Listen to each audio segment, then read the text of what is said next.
আকাশ ফুকন সমাজসেৱী ল'ৰা ভাল ল'ৰা কিন্তু মানুহৰ যদি মুখখন ভাল নাথাকে তেতিয়াহ'লে মানুহে বেয়া পায়। আকাশ ফুকনে ৰাজহুৱাভাৱে ৰণোজ পেগুৰ ঘৰত গৈও ক্ষমা খুজিব লাগে। আকাশ ফুকন সমাজসেৱী ল'ৰা ভাল ল'ৰা কিন্তু মানুহৰ যদি মুখখন ভাল নাথাকে তেতিয়াহ'লে মানুহে বেয়া পায়। আৰু বিজেপি দলে এটা পাৰ্টিত আমি বিচাৰোঁ যে অলপ মানুহ সংস্কৃতিবান হওক, ডাঙৰক সন্মান কৰক, সৰুক মৰম কৰক। ৰণোজ পেগু এজন আমাৰ জ্যেষ্ঠ মন্ত্ৰী, তেওঁৰ বিষয়ে যিখিনি কথা কৈছে শুনি মোৰ বেয়া লাগিছে।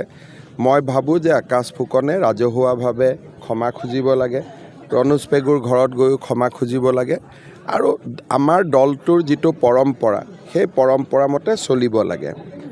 যিজন ঠিকাদাৰ তেওঁৰ বিষয়েও কিছু কথা শেহতীয়াকৈ প্ৰকাশ পাইছে।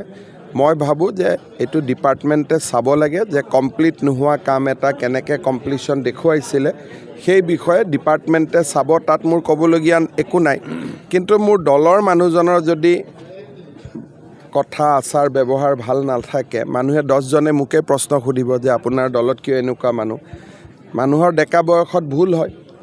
ভাল কৰি ডাঙৰজনক ক্ষমা খুজি, ৰাইজক ক্ষমা খুজি নিজক সংশোধন কৰি মানুহ আগুৱাব লাগে। ঘৰত আনন্দ আৰু সম্পৰ্কৰ চমক বজাই ৰাখিবলৈ জৰুৰী হৈছে সকলো আনন্দময় মুহূৰ্তত মৰমৰ উপহাৰ দিয়াটো।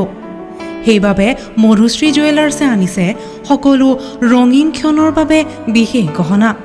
হীৰাৰে হওক, সোণৰে হওক বা ৰূপৰে হওক, শ্ৰেষ্ঠ ডিজাইনছ আৰু হলমাৰ্কযুক্ত গহনাই ৰাখে সম্পৰ্কক নিখুঁত। তেনেহ'লে আজিয়ে আনক আনন্দ মধুশ্ৰী জুৱেলাৰ্ছৰ সৈতে। যোগাযোগ কৰক 7002800341 নাইবা ভিজিট কৰক LNB ৰোড, নলবাৰী, অসম।